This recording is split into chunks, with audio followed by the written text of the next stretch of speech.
World cup के बीच भारतीय team के लिए बुरी खबर। पूर्व भारतीय दिग्गज स्पिनर बिशन सिंह बेदी का निधन। 77 साल की उम्र में बिशन सिंह ने ली अंतिम सांस। कर्नाटक के स्कूल में हिजाब को लेकर सरकार का अहम फैसला। शिक्षा मंत्री ने किया ऐलान। मुस्लिम छात्राओं को परीक्षाओं में हिजाब में रहने की दी अनुमति। दिल्ली सीएम अरविंद केजरीवाल ने बीजेपी पर साधा निशाना। कहा, बीजेपी ने देश के लिए तरक्की के लिए कुछ नहीं किया। इंडिया अलायंस को बीजेपी के विकल्प के रूप में देखते हैं लोग।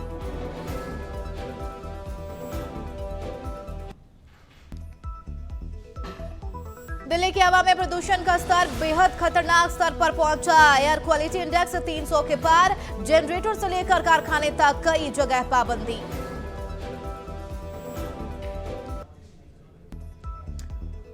नवरात्र के आखिरी दिन देश भर के शक्तिपीठों पर श्रद्धालुओं। दिल्ली के मंदिरों में लगी भक्तों की भीड़। गोरखपुर में सीएम योगी ने किया कन्या पूजन।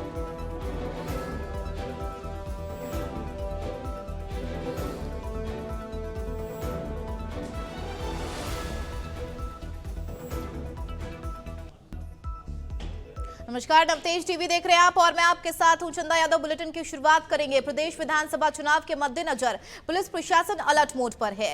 डीजीपी उमेश मिश्रा के निर्देश पर प्रदेश में ए श्रेणी की नाकेबंदी की गई है और इसके लिए आईजी कानून व्यवस्था गौरव श्रीवास्तव ने आदेश जारी किए हैं। नाकेबंदी के दौरान शिवदासपुरा बरखेड़ा टोल प्लाजा पर एसीपी अजय शर्मा और थाना प्रभारी दौलत राम गुर्जर की मौजूदगी में जवानों ने वाहनों की सघन तलाशी ली।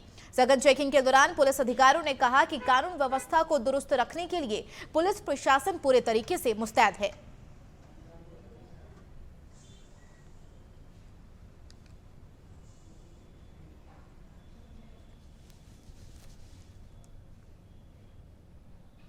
प्रतापगढ़ में पुलिस और एफएसटी की टीम ने संयुक्त रूप से कार्रवाई को अंजाम दिया है। पुलिस ने नाकेबंदी के दौरान बस में 4 अलग अलग यात्रियों से 5 लाख से ज्यादा की नकदी जब्त की है। पुलिस उप अधीक्षक शिवराजमल ने बताया है कि विधानसभा चुनाव को देखते हुए एसपी अमित कुमार और जिला निर्वाचन अधिकारी डॉक्टर इंद्रजीत यादव के निर्देशन में मध्य प्रदेश की सीमा से लगे चेकपोस्ट पर नाकेबंदी की गई है और इसी के तहत राजपुरिया बॉर्डर पर ए श्रेणी की नाकेबंदी करते हुए आने जाने वाले वाहनों की कड़ी तलाशी ली जा रही है, जिस पर इस कार्रवाई को अंजाम देते हुए चारों यात्रियों से बिल और वैध दस्तावेज प्रस्तुत करने के निर्देश दिए गए हैं।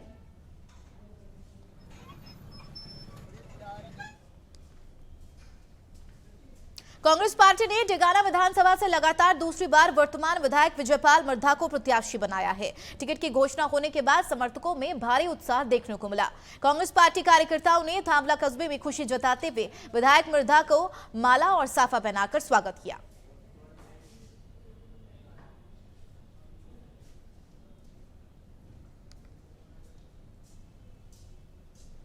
मुख्यमंत्री अशोक गहलोत अपने 3 दिवसीय दौरे पर जोधपुर पहुंचे और इस दौरान सीएम गहलोत ने मीडिया से बातचीत करते हुए केंद्रीय मंत्री शेखावत पर जमकर हमला बोला और कहा कि संजीवनी घोटाले में अभी तो राजस्थान एसओजी ने चालान पेश नहीं किया है और केंद्रीय मंत्री शेखावत इतने डरपोक हैं कि उन्हें हाईकोर्ट से जमानत लेनी पड़ी। इसके साथ ही आरसीपी पर कहा कि मंत्री शेखावत ने राजस्थान की जनता को पीने का पानी तक नहीं दिला पाई। अब की बार आम जनता रिवाज बदलने जा रही है। कांग्रेस अपने विकास के दम पर सरकार रिपीट करेगी।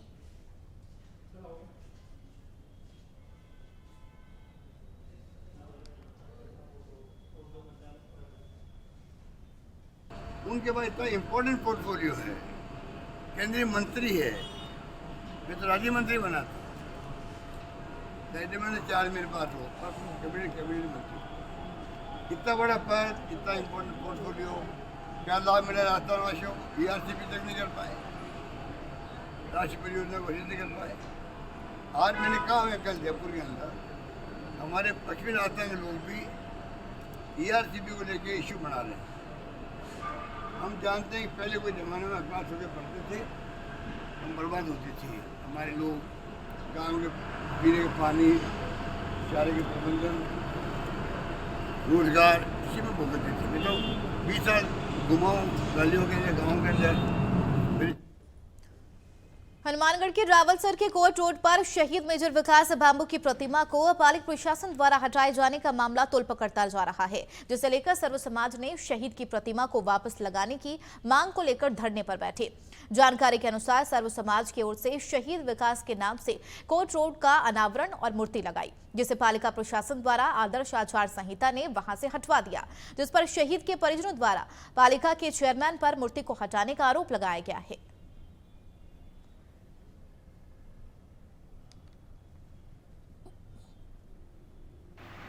सर, जो ये प्रकरण चल रहा है शहीद स्मारक की प्रतिमा हटाने से संबंधित, इस प्रकरण पे आपका क्या कहना है सर? नगर पालिका रावसर क्षेत्र के अंदर जो मेगा हाईवे से लेकर के कोर्ट को होती हुई रोड जा रही है, जिसका वर्ष 2015 में जो है राजगुरु शहीद राजगुरु नामकरण किया गया था मार्ग का, वहाँ पर किसी अज्ञात लोगों के द्वारा जो है मूर्ति की स्थापना करके और अनावरण कर दिया, पट्टिका लगा के दी गई थी, ऐसी सूचना मिली थी और सी विजिल ऐप पर इसकी शिकायत हुई थी। तो नगर पालिका ने आचार संहिता की पालना करते हुए और मूर्ति को सहसम्मान वहाँ से उतार करके पट्टिकाओं को उतार लिया था। इतना। तो आगे क्या इसका प्रोसेस रहेगा सर?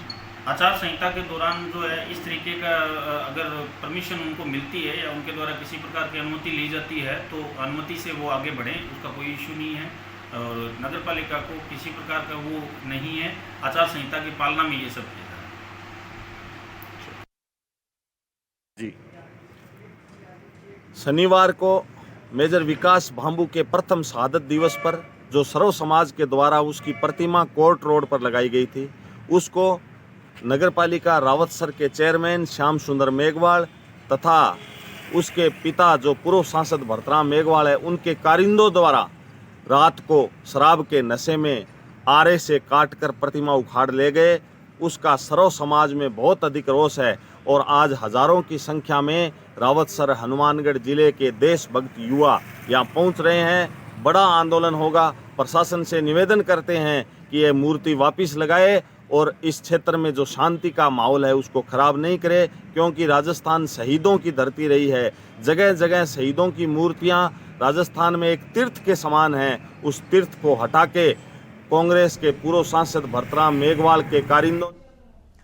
देश में नवरात्रि की धूम देखने को मिल रही है। जयपुर के चाकसू में समाज रिजॉर्ट में बताया चले रामाज रिजॉर्ट में 3 दिवसीय गरबा रास महोत्सव का आयोजन किया गया, जिसमें लोगों ने जमकर लुत्फ उठाया।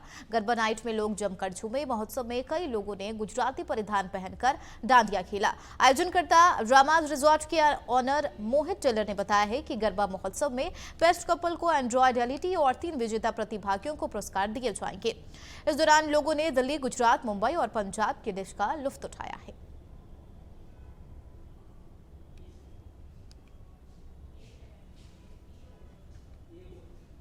उधर कोटा में राष्ट्रीय मेला दशहरा के तहत विजयदशमी पर रावण दहन पारंपरिक रूप से किया जाएगा, जिसके लिए रावण का 75 फीट का पुतला, कुंभकर्ण और मेघनाथ के 50 फीट के पुतले बनाए गए हैं। मेलाधिकारी अनुराग भार्गव और सहायक मेलाधिकारी प्रेम शंकर शर्मा ने बताया है कि इस बार रावण के पुतले के साथ नवाचार किया गया है। रावण का पुतला रथ में सवार होकर युद्ध के लिए ललकारता नजर आएगा। इसके लिए रथ तैयार कराया गया है, जिसे पुतले के साथ जोड़ा गया। साथ ही बताया कि इसकी सजावट भी 3D इफेक्ट डाला गया है। सहायक अभियंता ने बताया कि रावण को बनाने में कारीगर के 15 लोगों की टीम 1 महीने से लगी हुई थी। निगम के अधिकारी और कर्मचारी मॉनिटरिंग में जुटे हुए हैं। रावण की सुरक्षा में निगम के द्वारा 6 जवान तैनात किए गए हैं।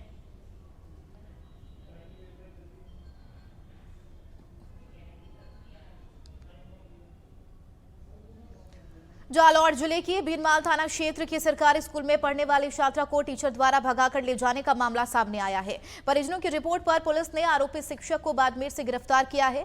बताया चले पुलिस निरीक्षक रामेश्वर लाल भाटी ने बताया है कि परिजनों ने रिपोर्ट दर्ज कराई थी कि शिक्षक सेवड़ी निवासी मंगलाराम विश्नोई छात्रा को भगाकर ले गया, जिस पर टीम गठित कर कार्रवाई करते हुए आरोपी को पॉक्सो एक्ट में गिरफ्तार कर आगे की जांच शुरू कर दी गई है।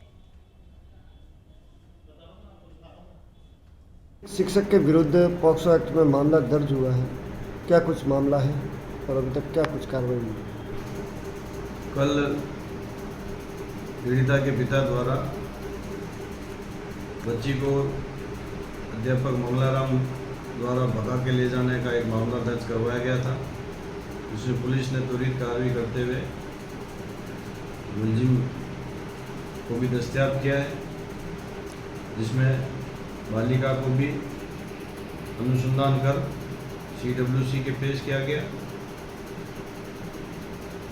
उसमें बालिका के साथ दुष्कर्म की बात सामने आने पर पॉक्सो एक्ट जोड़ा गया। आरोपी मंगलाराम को भी पुलिस द्वारा गिरफ्तार किया गया है और घटना में प्रयुक्त वाहन कार को भी जब्त किया गया है। उधर भाजपा के कद्दावर नेता प्रेम सिंह बाजौर ने मीडिया से बातचीत करते हुए कहा कि भाजपा राजस्थान में पूर्ण बहुमत से सरकार बनाएगी। वहीं उन्होंने एक सवाल के जवाब में कहा कि नीमका थाना के पानी में फ्लोराइड मिला है और इस समस्या का समाधान करना सबसे प्रमुख रहेगा। आइए सुनवाते हैं क्या कुछ कहा प्रेम सिंह बाजौर ने। उनके लिए बहुत काम किया है इस राजस्थान की धरती पर, किसी ने भी नहीं किया, चाहे आज तक कोई मंत्री रहा हो, कोई संतरी रहा हो। लेकिन मैंने 18 महीने कंटिन्यू यात्रा निकाली, प्रत्येक शहीद के घर गया। 1,02,000 किलोमीटर मेरी गाड़ी चली। लिम्का बुक ऑफ इंडिया में भी मेरा नाम दर्ज हुआ और प्रत्येक शहीद का 3 राउंड मैंने कर लिया। अब जो राउंड चल रहा है वो प्रत्येक शहीद की मूर्ति लगाना और प्रत्येक शहीद के घर जाना।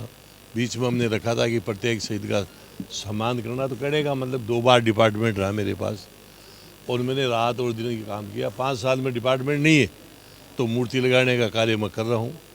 पहले इस डिपार्टमेंट को कोई जानता भी नहीं था, लेकिन मेरे आने के बाद जब केंद्र सरकार में कांग्रेस की सरकार थी तब भी मेरे को उन्होंने प्रमाण पत्र दिया कि भाई हिंदुस्तान में सबसे बेस्ट काम आपने राजस्थान में किया है।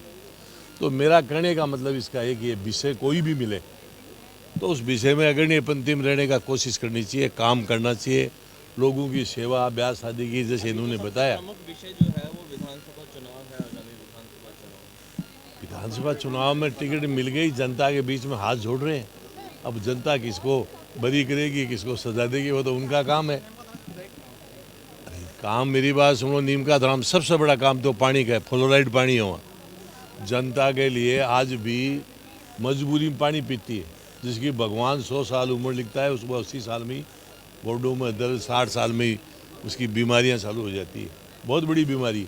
तो सबसे बेस्ट काम पानी का है, बाकी तो काम छोटा मोटा कम बेसी चलता रहता है, जिसका प्रयास करेंगे।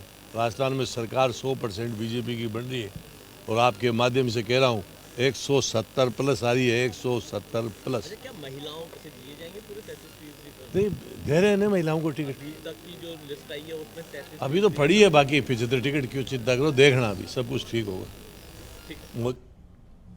राज्यपाल कलराज मिश्र ने परिजनों के साथ राजभवन स्थित राजराजेश्वर मंदिर में नवरात्र में देवी के 9 रूपों की आराधना की पूर्णाहुति की है। मां की पूजा अर्चना कर प्रदेशवासियों के लिए सुख समृद्धि, धन धान्य और उत्तम स्वास्थ्य की कामना की।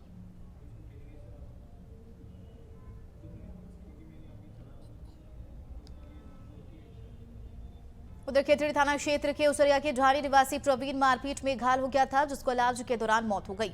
युवक की मौत के बाद ग्रामीण आक्रोशित नजर आए। इस दौरान उन्होंने आरोपियों के खिलाफ हत्या का मुकदमा दर्ज कर उन्हें जल्द से जल्द गिरफ्तार करने की मांग की है। ग्रामीण हरिओम सिंह ने बताया है कि प्रवीण पर नाके के इंचार्ज मानवेंद्र सिंह नशे में धुत होकर लोहे के पाइप और सरिये से हमला कर दिया, जिससे प्रवीण घायल हो गया, जिस पर पीड़ित के पिता की ओर से पाटन थाने में उक्त लोगों के खिलाफ जानलेवा हमला दर्ज करने का मामला दर्ज करवाया गया था। सूचना मिलते ही एसआई रामपुत यादव मौके पर पहुंची। 2022 का मामला है, सितंबर का, पाटन थाने का। और पाटन थाने में एफआईआर हमने दर्ज कराई।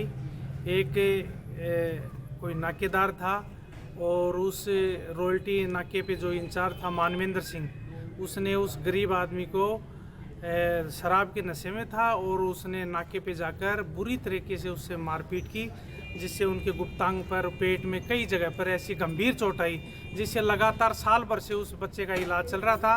रात को उसने बच्चे ने दम तोड़ दिया। तो हम शासन और प्रशासन से निवेदन करना चाहते हैं कि जो हमारी एफआईआर नंबर है 376/2022 थाना पाटन, उस पे तुरंत कार्रवाई करते हुए 302 का तो मुकदमा दर्ज हो और तुरंत प्रभाव से उस मानवेंद्र सिंह जो प्रदेश विधानसभा चुनाव को लेकर पुलिस लगातार आमजन को जागरूक कर रहा है और इसी के तहत कटुमर नगर पालिका क्षेत्र में पुलिस बल और सीआरपीएफ के जवानों ने फ्लैग मार्च निकाला। यह फ्लैग मार्च कटुमर सर्कल पुलिस उपाधीक्षक अशोक चौहान और सीआरपीएफ सहायक कमांडेंट जय सिंह के नेतृत्व में मार्च निकाला गया। बताया चले तो 83 बटालियन केंद्रीय रिजर्व पुलिस बल के सहायक कमांडर टीम ने बताया है कि फ्लैग मार्च कानून व्यवस्था बनाए रखने और शांतिपूर्ण मतदान करने हेतु समय समय पर संवेदनशील क्षेत्रों में किया गया। इस दौरान कटुमर थानाधिकारी सुरेंद्र शर्मा, खिरडी थानाधिकारी महावीर प्रसाद, बहुतकला थानाधिकारी रामस्वरूप, सीआरपीएफ के निरीक्षक रणेश कुमार शर्मा समेत पुलिस जवान मौजूद रहे।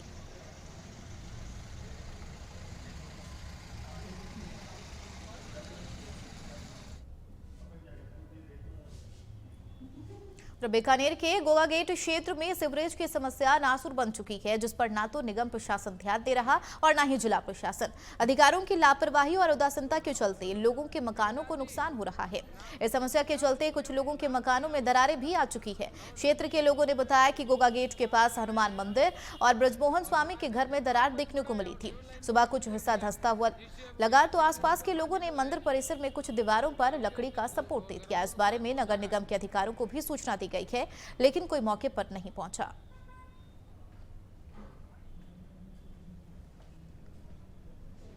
उधर चित्तौड़गढ़ में नवरात्रि महोत्सव का विभिन्न धार्मिक अनुष्ठानों के साथ समापन हुआ है। महंत चंद्र भारती जी महाराज ने बताया है कि रामनवमी के अवसर पर भक्तजनों की ओर से पूरे विधि विधान से हवन और पूजा की गई। पंडित श्रवण सामवेदी ने बताया है कि श्री हरेश्वर महादेव मंदिर में नवरात्रि के 9 दिनों में विशेष पूजा अर्चना के साथ कन्याओं की पूजा करके प्रसाद का वितरण किया गया। जो है जो नवरात्रि है माँ जी जगत माता जगदम्बा भवानी की ऐसी कृपा हुई है कि बहुत अच्छे हुए हैं इस पर्व से, और भगवान की जो पूजा पाठ हुई है निर्विघ्न पूर्ण हुई है, और परमपिता परमेश्वर ऐसे जगत माता हमारे ऊपर अपनी कृपा बनाए रखें और सुख शांति स्मृति इसी प्रकार हम करते रहें। अजासुर महादेव में प्रातः 3 बजे से आज नवरात्रि नवमी के दिन 3 बजे से यहाँ पूजन और हवन प्रारंभ हुआ है। जो 9 दिन चला नवचंडी पाठ किए थे, उसके पूर्णाहुति के लिए नवचंडी का दुर्गा का बड़ा हवन किया गया। उसमें साथ ही 9 दिन में 45 कन्या की पूजा की गई। उन सब कन्याओं का आज पूजन करके उनको एक वस्त्र वितरण करके एक थाली और नारियल और चूने उड़ा करके उनका माता जी से आशीर्वाद लेके और घट स्थापना जो की गई थी उनका भी आज विसर्जन करेंगे। और जो जवारा बोए हैं थे उनकी भी आज विसर्जन किया जाएगा। जो भक्त हैं चित्तौड़गढ़ के और बाहर से जो भक्त ऑनलाइन जो पूजा करवाई थी उन सबको आज गुरुदेव ऑनलाइन आशीर्वाद देंगे। सभी कल्याण हो सब। खबरों में बढ़ेंगे आगे। बीकानेर में जिला निर्वाचन अधिकारी ने कलेक्ट्रेट सभागार में प्रेस वार्ता का आयोजन किया, जिसमें निर्वाचन अधिकारी ने विधानसभा चुनाव 2023 के तहत पुलिस प्रशासन के द्वारा की जा रही संयुक्त कार्रवाइयों के बारे में जानकारी दी है और बताया कि जिले के विभिन्न विधानसभा क्षेत्रों में 5 करोड़ 78 लाख रुपए कीमत की नकद और अन्य सामग्री जब्त की गई है। साथ ही बताया कि मतदाताओं से वोटर लिस्ट में अपना नाम जांचने के लिए VHA ऐप इंस्टॉल करने की अपील की गई है और इस ऐप के जरिए मतदाता अपना वोटर ID नंबर डालकर वर्तमान वोटर लिस्ट में अपने नाम की जांच कर सकते हैं। जिला निर्वाचन अधिकारी ने सोशल मीडिया, इलेक्ट्रॉनिक मीडिया और प्रिंट मीडिया के प्रतिनिधियों से आदर्श आचार संहिता के अनुपालन सुनिश्चित करवाने में सहयोग करने की अपील की है।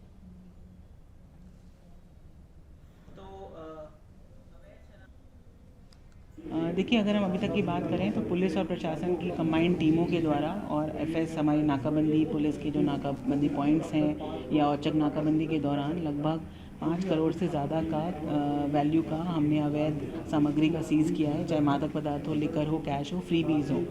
अगर हम इसको कंपेयर करें पिछले विधानसभा चुनाव के पूरे MCC के दौरान केवल 1 करोड़ और 79 लाख का सीजर हुआ था। अभी पिछले 10-12 दिन में जब से MCC लगी है हम इस आंकड़े को लगभग तिगुना के आसपास ले जाने की कोशिश कर चुके हैं और लगातार हमारी टीमें जो है वो कार्रवाई कर रही हैं। और एक ही प्रायोरिटी है बीकानेर पुलिस और प्रशासन की कि निर्भीक होकर निष्पक्षता से मतदाता जो है अपने मतदान का प्रयोग कर सकें। देखिए, जो पहले एक सूची विधानसभा बीकानेर पश्चिम में पहले सूची आई थी 13,300 के लगभग सूची आई थी। उस समय जो सूची लगा के ये कहा गया था कि ये मतदाता पहली बार वोट कर रहे हैं और उन्हें आशंका गलत जोड़े गए। उनकी पूरी जांच करवाई और उसमें ऐसा कोई नहीं निकला कि जो गलत तरीके से जोड़ा गया, और उसमें 3500 के लोग करीब ऐसे मिले जो पिछले विधानसभा चुनाव में अपने नाम जुड़ा चुके हैं। बाकी सब लोग यहाँ रहते हैं। हमने घर वेरीफाई किया, एक एक का घर वेरीफाई किया, सब यहाँ रहते हैं वो पाए गए।